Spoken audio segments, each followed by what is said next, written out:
ప్రస్తుతం రాష్ట్రంలో చంద్రబాబు నాయుడు తన స్వార్థం కోసం పథకాల కోసం అప్పులు చేస్తున్నాడు. గతంలో ఎన్నో మాటలు చెప్పాడు కదా, సంపద సృష్టించి నేను డబ్బులు తీసుకొస్తాను అని చెప్పేసి అన్న ఆయన ఈ రోజున ఎందుకు అప్పులు చేస్తున్నాడు? ఒక జూలైలోనే 9,000 కోట్లు అప్పులు చేశాడని చెప్పి ఈరోజు ఆయన మీద ఆరోపణలు చేస్తున్నారు. మరి ఎటువంటి సమాధానం చెప్తారు అసలు? ఇప్పుడు గత ప్రభుత్వంలో 2019 నుంచి 24 వరకు దాదాపుగా 4 లక్షల 5 లక్షల దాకా అప్పులు చేసి ఆంధ్రప్రదేశ్ని అప్పుల ఆంధ్రప్రదేశ్గా చేసి ప్రతి మంగళవారాన్ని అప్పుల వారంగా మార్చిన ఘనత మాజీ ముఖ్యమంత్రి, ప్రజా సంక్షేమం అని చెప్పి ప్రజలను నట్టేటి ముంచిన చేతగాని పరిపాలన చేసిన జగన్మోహన్ రెడ్డికి చెల్లింది. అయితే ఇప్పుడు అంతకుముందు చెప్పారు, ఎన్నికల ప్రచారంలో చెప్పారు, మేము పింఛన్ ఇస్తున్నాము, 1000 రూపాయలు పెంచుతాం, ఖచ్చితంగా పెంచడమే కాకుండా ఇప్పుడు మేము ఎప్పుడైతే హామీ ఇచ్చామో ఏప్రిల్, మే, జూన్ 3 నెలలు కూడా కలిపి 3,000 ప్లస్ అదొక 3 పెంచిన 1,000 4 కలిపి 7,000 ఇస్తామని చెప్పి మాట తప్పని నాయకుడిగా అడ్మినిస్ట్రేటివ్లో నెంబర్ 1 ఉన్న చంద్రబాబు నాయుడు గారు అదే మాట ప్రకారం ఆ రోజు 1వ తారీఖు కల్లా అందరికీ దాదాపుగా ఉన్న వాళ్ళందరూ కూడా 90 పైజీలకు శాతంతో అందరికి పింఛను పంపిణీ చేశాడు. అంటే అంత షార్ట్ టైంలో అంత డబ్బులు ఆయన తెచ్చి ఇవ్వగలిగాడంటే ఆయన మీద నమ్మకం, ఆయన మీద భరోసా. అదేవిధంగా సంపద సృష్టించాలంటే జూన్ 4వ తారీఖున రిజల్ట్స్ వచ్చినాయి. ఆయన 12వ తారీఖున ఆయన ప్రమాణ స్వీకారం చేశాడు. ఈ 20 రోజుల్లోనే కోట్ల రూపాయల సంపాదన సృష్టించేస్తారా? ఇప్పుడంటే వీళ్ళంటే అవినీతి చేసిన సొమ్ముతో, అవినీతి డబ్బులతో వీళ్ళు ఉన్నారు కాబట్టి వీళ్ళకి ఏదో ఈజీగా వచ్చేసిందే అనుకుంటున్నారేమో. అంత ఈజీగా అప్పటికప్పుడే 20 రోజులు 25 రోజుల్లో లక్షల కోట్లు సంపద సృష్టించే అవకాశం ఉంటుందా? నువ్వు 5 ఏళ్ళు ముఖ్యమంత్రి చేసావు, నువ్వు అన్ని లక్షల అప్పులు ఎలా చేసావు?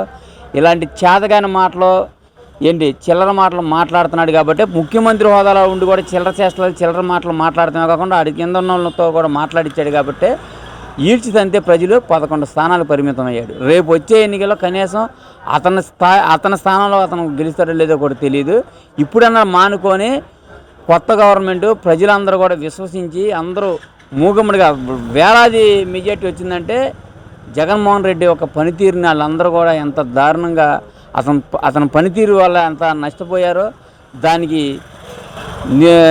నిరూపించడానికే దాని నిరూపణే ఈ వేల సంఖ్యలో వచ్చిన మెజార్టీ అన్నమాట. అందుకని ఆ ప్రజల తీర్పును గౌరవించి కొన్నాళ్ళు సైలెంట్గా ఉంటే, కనీసం ఒక 6 నెలలో 7 నెలలో సంవత్సరాన్ని సైలెంట్గా ఉంటే ఇప్పుడు ఎలా వస్తున్నాయి, పరిశ్రమలు ఎలా వస్తున్నాయి, డబ్బులు ఎలా పెడతారు అనేది పూర్తిగా అర్థమవుతుంది. అంతేగాని నోటికి వచ్చిందల్లా మాట్లాడే చిల్లర చేష్టాలుగా మళ్ళీ అదే చేస్తే ఖచ్చితంగా ఈసారి జగన్మోహన్ రెడ్డి కూడా గెలుస్తాడు లేదో నమ్మకాలు లేదు. అంటే ఇప్పటికే రాష్ట్రంలో దాడులు ఎక్కువయ్యాయని చెప్పి మాజీ మంత్రి బొత్స గారు కానీ, నిన్న మాజీ ఎంపీ నందిగం సురేష్ గారు కానీ వీళ్ళందరూ కూడా ఆరోపణలు చేస్తున్నారు ప్రెస్ మీట్లు పెట్టి. టీడీపీ నాయకులు బుల్డోజర్లతో వస్తున్నారు, ఇళ్ళకి వచ్చి మా కార్యాలయాల మీద దాడులు చేస్తున్నారని చెప్పేసి ఇలాంటి ఆరోపణలు చేస్తున్నారు కదా, ఏం చెప్తారా? ఇప్పుడు వైసీపీ గవర్నమెంట్లో ఉత్తరాంధ్రలో ఒక ఉపాధ్యాయుడిని కిరాతకంగా చంపితే విద్యాశాఖ మంత్రిగా ఉన్న బొత్స సత్యనారాయణ అనేవాడు నోరు తెరిచాడా?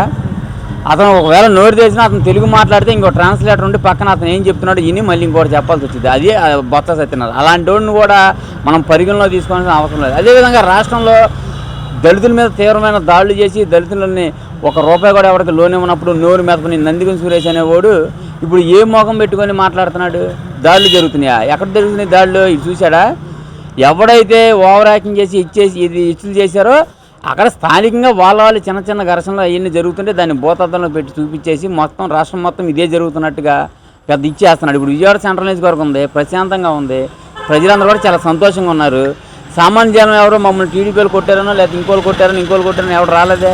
ఇదేంటంటే ప్రజలను మభ్య పెట్టడం కోసం ఇక్కడ నుంచి అసలు అబద్ధాలు సాక్షి అనేది ఏదైతే ఉందో దాన్ని మళ్ళీ ఒకసారి ప్రమోట్ చేసుకుంటా మా బతుకెప్పుడు మేము ఫేక్ ప్రచారం చేస్తామని చెప్పి దాన్ని నిరూపించుకోవడానికి ఇలాంటి ఫేక్ ప్రచారం చేస్తున్నారు తప్ప ఆంధ్ర రాష్ట్ర ప్రజలందరూ కూడా చాలా సంతోషంగా ఉన్నారు, పూర్తిగా చంద్రబాబు గారి మీద నమ్మకంగా ఉన్నారు. అదేవిధంగా పింఛన్లు ఏవైతే ఉన్నాయో వాలంటీర్లు లేకపోతే ఇవ్వకుండా వాలంటీర్లు తీసేయడం వల్ల జరిగింది అని 33,000 మందికి మరణానికి కారణమయ్యి అది కూడా చంద్రబాబు గారి మీద, పవన్ కళ్యాణ్ గారి మీద ఎలా నెట్టారో దాన్ని కూడా ప్రజలందరూ గమనించారు. కాబట్టి మొన్న జరిగిన ఎన్నికల్లో అలాంటి ఫలితాలు వచ్చినాయి. ఇప్పుడు నుంచి అన్నా ఈ చిల్లర ఆరోపణలు మానుకోవాలని చెప్పి వైసీపీ వాళ్ళకు కూడా మేము హెచ్చరిస్తున్నాం.